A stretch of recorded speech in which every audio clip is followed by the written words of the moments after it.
After 5 hours later, oily ako pero hindi ako iniwan. Sana all! Let me show you how I build my makeup. A simple daily makeup routine na pwede mong gayahin. Sobrang kapal, pero trust the process. Try na nga rin tayo. To complete the look. Yung pangkilay, I am using the Ever Sharp Blade by Focallure, yung eyebrow pencil nila. Tapos na ako magkilay. Tapos, so next gamitin naman natin itong powder.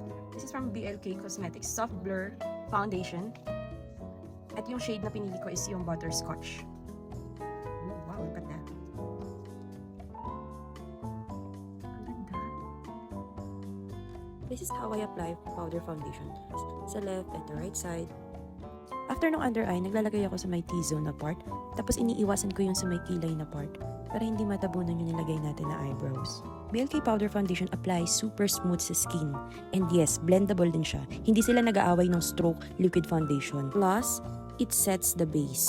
And yes, pwede siyang ipatong sa cream blush. Basta tap-tap lang para hindi maglaho yung blush on mo. Tulad ng ex mo. Don't also forget to put on the neck at saka sa may ear area para seamless lang yung pagkakashade ng foundation. And to finish everything, biniblend ko siya ng brush para maging intact yung makeup at para mas dumikit siya sa balat natin. Ginagamit ko rin tong brush para maging smooth yung transition nung blush on na nilagay natin. At yung lipstick naman from Focallure, NU2 yung shade niya. Bagay na bagay siya dito sa makeup look na binild natin. Some people say nag-oxidize daw yung Strokes foundation, but honestly, it melts in your skin and it becomes your shade. Okay, last step, gamitin na natin tong ZZ Setting Spray. Spray lang. Close-up shot. Ganito siya sa ayan. Closer look. Nag-melt lahat ng products together. No separation, no weird texture. Fresh pero hindi nagmumukhang bagong gising sa stress. O, diba? Fresh! Ito yung oras na nilagay natin yung makeup ko. 4:49 ng hapon. Babalikan kita.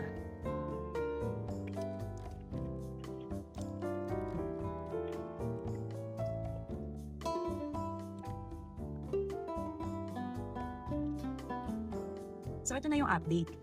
It's already 11:49. This is after 7 hours. My oiliness, yes. And look at this, di ba? Meron pa rin.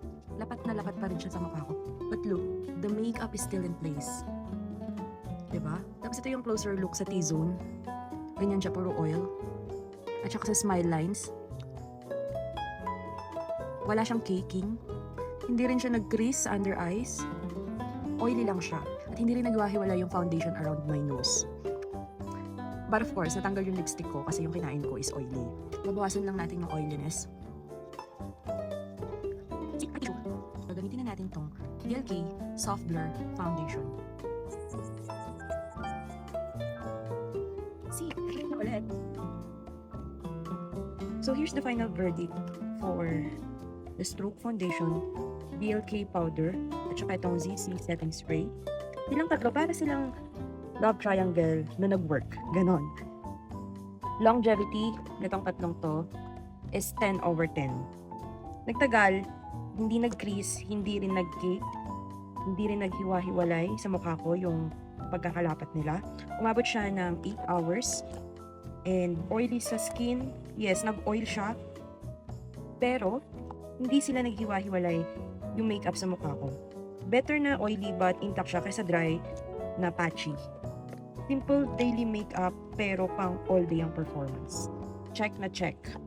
Tinanggal ko na yung makeup after 8 hours. Pero I believe na magtatagal pa siya kasi pwede naman natin siyang i-retouch ng BLQ. And itong tatlong to, nagtagal siya ng 8 hours sa akin and I really love the result. That's my final verdict for this product.